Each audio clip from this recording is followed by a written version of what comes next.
quittant cette terre, je vous ai laissé un message de lumière.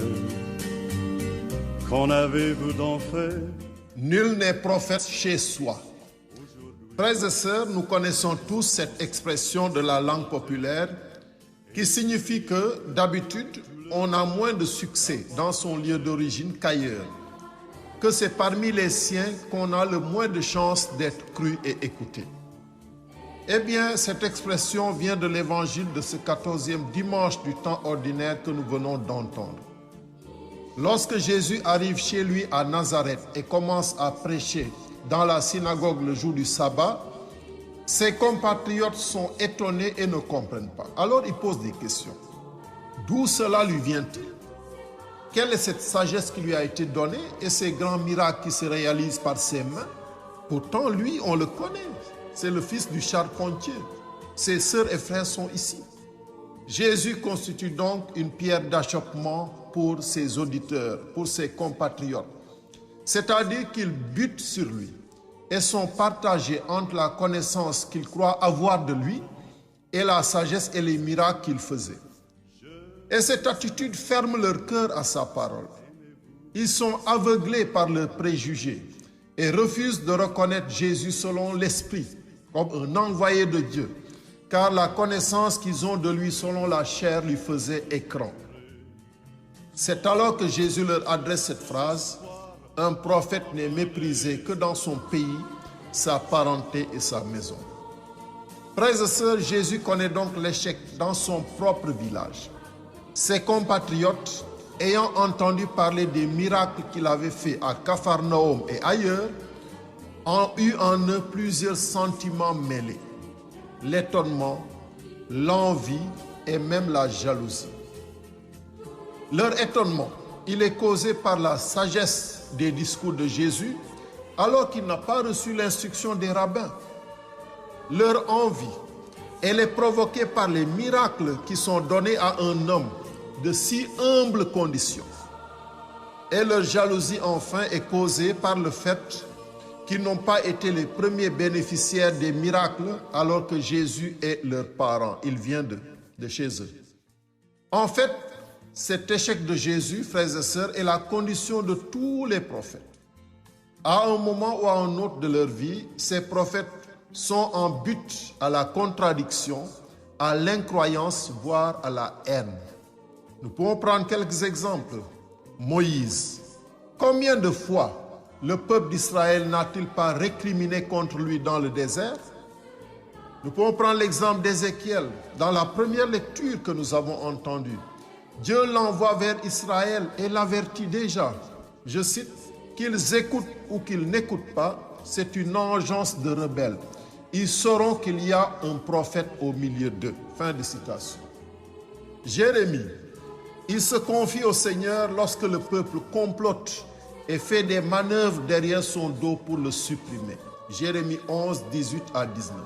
Donc, frères et sœurs, l'adversité fait partie de la mission des prophètes.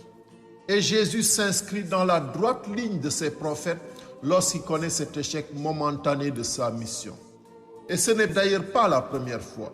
Rappelez-vous, lorsqu'il a guéri l'homme possédé par une légion d'esprits impurs, en envoyant ces esprits dans le troupeau de porcs, les habitants sortent et lui demandent de quitter leur territoire.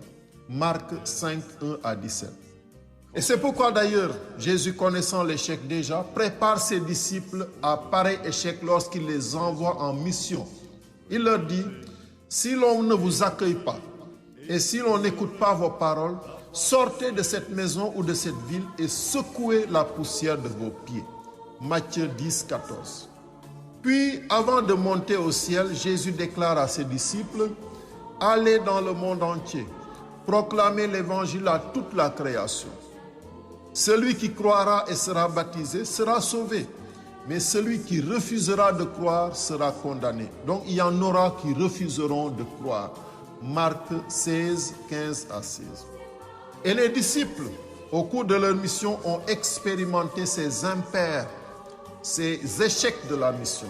Saint Paul, dans la deuxième lecture que nous avons entendue, écrit: J'accepte de grand cœur pour le Christ les faiblesses, les insultes, les contraintes, les persécutions et les situations angoissantes. J'accepte pour le Christ toutes ces difficultés.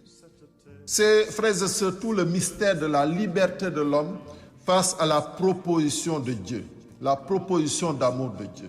L'homme peut, de son plein gré, accepter ou refuser cette proposition d'amour que Dieu lui fait, avec toutes les conséquences qui s'en suivent.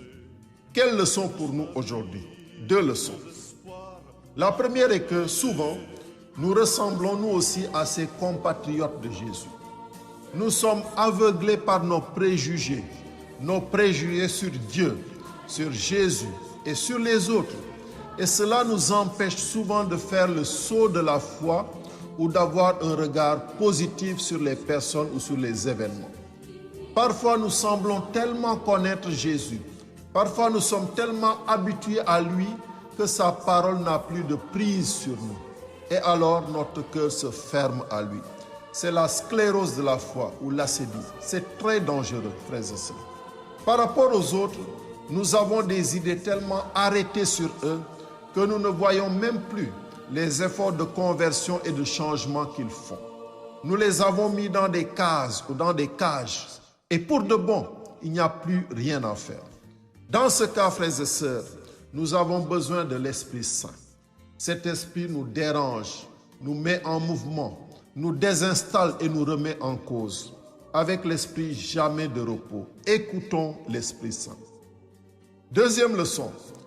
Si cette expression « nul n'est prophète chez soi » a été appliquée au prophète par excellence, saint et sans tache qui est Jésus, il nous est également appliqué à nous, ses serviteurs, avec en plus nos défauts et nos péchés. C'est parfois difficile, frères et sœurs, voire impossible d'annoncer l'évangile à ses amis ou à sa famille. On est vite discrédité, voire ridiculisé par ceux qui refusent de croire. Ainsi donc, comme Jésus, nous aussi, nous subissons l'échec, car parfois notre prédication et notre témoignage ne sont pas reçus des autres. Quelle est notre attitude dans ce cas? Eh bien, nous devons continuer comme Jésus, sans nous décourager. Jésus, loin de se décourager, a poursuivi sa mission d'évangélisation. Et c'est ce que nous demande Saint Paul lorsqu'il dit à Timothée, je cite, « Proclame la parole à temps et à contre-temps.